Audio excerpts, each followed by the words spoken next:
Good afternoon दोस्तों, मैं इरफान आलम आप सभी का स्वागत करता हूँ अपने चैनल में आलम क्लासेस में। आज लेके आया हूँ आज के सामने साइंस। जो पिछली वीडियो में हमारी साइंस चली थी केवल बेस बताया गया था।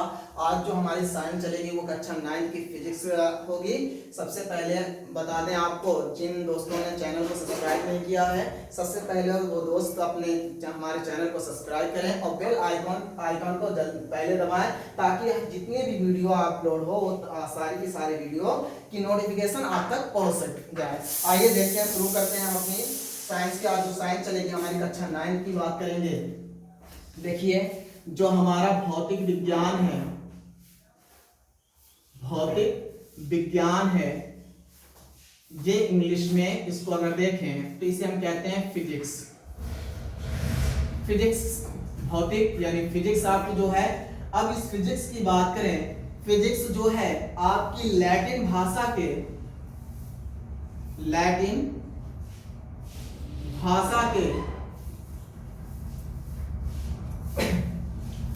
फ्यूसिस नामक शब्द से उत्पन्न हुआ, जिसका अर्थ होता है नेचर अर्थात प्रकृति। अर्थात अगर इसकी बात करें कि भौतिक विज्ञान लैटिन भाषा के फ्यूसिस शब्द से उत्पन्न हुआ, जिसका अर्थ होता है नेचर अर्थात प्रकृति। अब अगर भौतिक विज्ञान की डिफिनेशन की बात करें, परिभाषा की बात करें भाई, तो परिभाषा की बात करते हैं तो यहाँ पे हमारी जो परिभाषा बनेगी कि भौतिक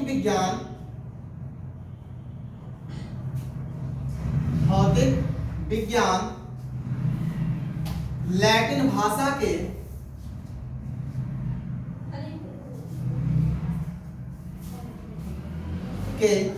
फ्यूसिस शब्द से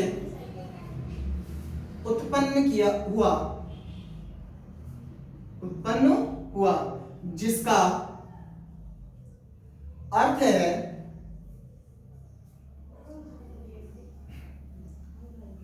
जिसका शाब्दिक अर्थ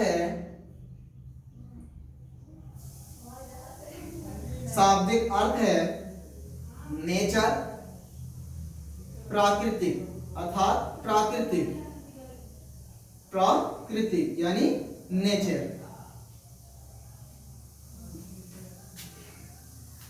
ये अब विज्ञान की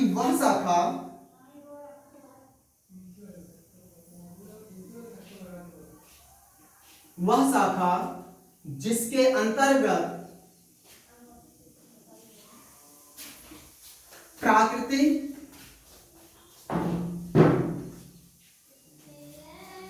तथा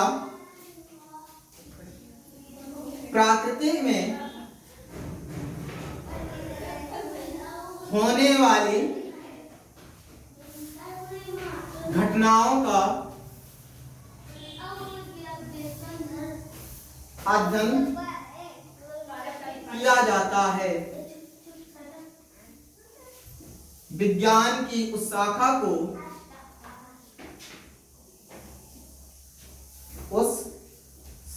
को भौतिक विज्ञान कहते हैं।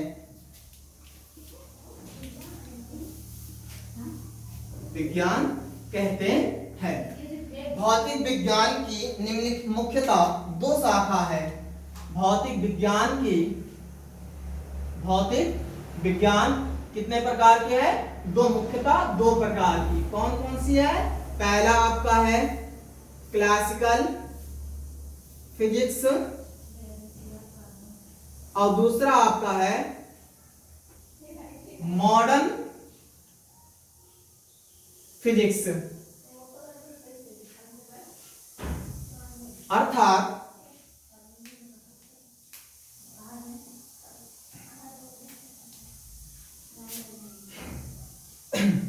चिरसम्मत भौतिक और आधुनिक भौतिक।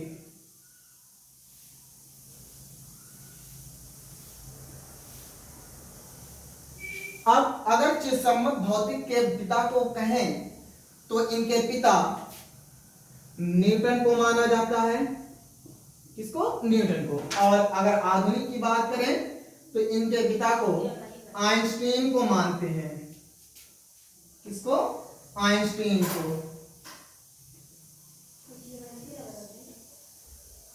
ये हमारे क्या होंगे?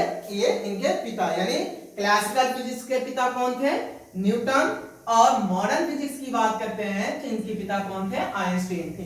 तो इस तरीके से हमने क्या देखा कि भौतिक विज्ञान जो है लैटिन भाषा के फ्यूसिस शब्द से उत्पन्न किया गया, जिसका अर्थ शाब्दिक अर्थ होता है प्राकृतिक अर्थात नेचर। विज्ञान की वह शाखा जिसके अंतर्गत प्राकृतिक तथा प्रकृति में होने वाली घटनाओं का अध्ययन करते हैं, विज्ञान की उस शाखा को हम क्या कहते हैं? भौतिक विज्ञान कहते हैं। भौतिक विज्ञान मुख्यतः दो प्रकार के होते हैं। पहला आपका क्या है? क्लासिकल फिजिक्स, और दूसरा आपका क्या है? Modern physics. क्लासिकल फिजिक्स के पिता न्यूटन को कहा जाता है और मॉडर्न फिजिक्स यानी आधुनिक भौतिक के पिता को आइंस्टीन को माना जाता है। तो अब चलते हैं हम अपनी आज जो हमारी क्लास थी वो भौतिक विज्ञान की क्लास थी। क्लास किसकी थी? Class 9th। क्लास 9th की आज फिजिक्स हम यहां देखेंगे। आइए देखते हैं क्लास 9th की जो फिजिक्स है।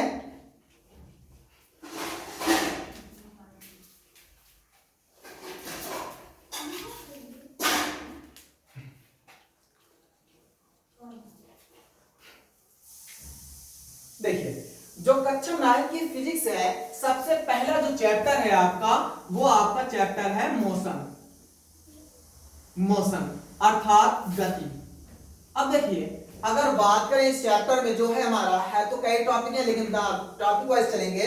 सबसे पहले देखें कि जो हमारा पूरा ब्रह्मांड है, इस पूरे ब्रह्मांड में जो भी वस्तुएं होती हैं वो केवल दो ही अवस्थाओं में पाई जाती हैं। पहली जो अवस्था होती है उसकी या तो वो रेस्ट में होगी अर्थात विरामावस्था, और दूसरी जो अवस्था होगी इसकी गति अवस्था अर्थात मोशन। तो ये जो चैप्टर है हमारा वो टोटल किस पर है? गति पर मौजूद किया गया है। आइए देखते हैं गति का मतलब। यहाँ पे गति जो मोशन चैप्टर उसको दो भागों में डिवाइड किया गया है। पहला जो है आपका विरामा यानी विराम, दूसरा जो है आपका वो गति। अब देखिए, जो विराम का डिफिनेशन, जो विराम की डिफिनेशन है वो हमारी विराम की डिफिनेशन होती क्या है? देखिए, विराम की डिफिनेशन का मतलब बच्चों कि दोस्तों कि जब कोई वस्तु किसी एक ही अवस्था पर मौजूद हो, एक ही स्थान पर मौजूद हो, अर्थात अगर कोई बिंदु, मान ले ये कोई वस्तु है और ये कहां पर? ए बिंदु पर स्थित है। दूसरा बिंदु मान लेते हैं कहां पर है? बी है। परंतु ये अगर ये वस्तु यहीं पर मौजूद है, ये वस्तु गति नहीं कर रहा है, तो इसका मतलब इसमें कोई हलचल नहीं हो रही है, तो इसका मतलब ये वस्तु किस अवस्था में होगा? आपका विरामावस्था में। किस अवस्था में? विरामावस्था में होगा। यानी समय के साथ साथ यदि वस्तु की स्थिति में कोई परिवर्तन, कोई चेंजिंग ना हो, तो इसका मतलब वो क्या हुआ? वो वस्तु किस अवस्था में होगी? आपकी विरामावस्था में। अर्थात जब किसी वस्तु की स्थिति में समय के साथ साथ, जब किसी वस्तु की स्थिति में समय के साथ साथ कोई परिवर्तन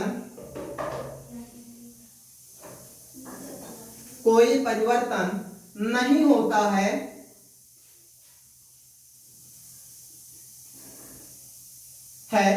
तो वस्तु की इस अवस्था को विरामावस्था कहते हैं। विरामावस्था कहते हैं। अब जैसे एग्जांपल ले हम यहाँ पे, तो जैसे देखिए, जैसे हमारा क्या है कि अगर यहाँ पे एग्जांपल लेते हैं, जैसे देखिए एग्जांपल में जैसे कुर्सी पर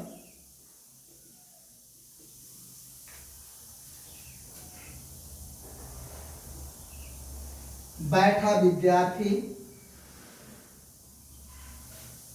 मेज पर रखी पुस्तक। ये हमारी किसकी एग्जाम्पल है भाई? ये सबकी सब जो एग्जाम्पल हैं, दो एग्जाम्पल जो दिया गया है वो विरामावस्था की। अब बात करते हैं किसकी? गति अवस्था की। तो गति का मतलब हुआ कि चलना, मोशन करना, यानी अपने स्थिति में लगातार क्या करना? परिवर्तन करना। अर्थात कुछ क्षण पहले अगर बिंदु, अगर मान लो वस्तु कोई ए बिंदु पर मौजूद थी और कुछ क्षण पश्चात वस्तु कहां पर पहुंच गई? बी बिंदु के पास, यानी इसका मतलब क्या हुआ? जो वस्तु थी वो लगातार अपने स्थिति में क्या करती रही? एक परिवर्तन करती रही। तो इसका मतलब कि जब किसी वस्तु की स्थिति में समय के साथ साथ कोई परिवर्तन होता है तो उस वस्तु की स्थिति क्या कहलाती है? गति अवस्था। यानी गति की बात करें, जब किसी वस्तु की स्थिति में समय के साथ साथ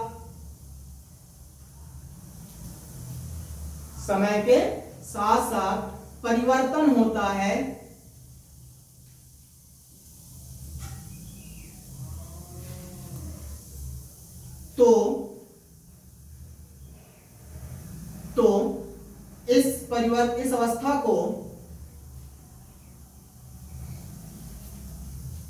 तो इस अवस्था को वस्तु का गति अवस्था कहते हैं।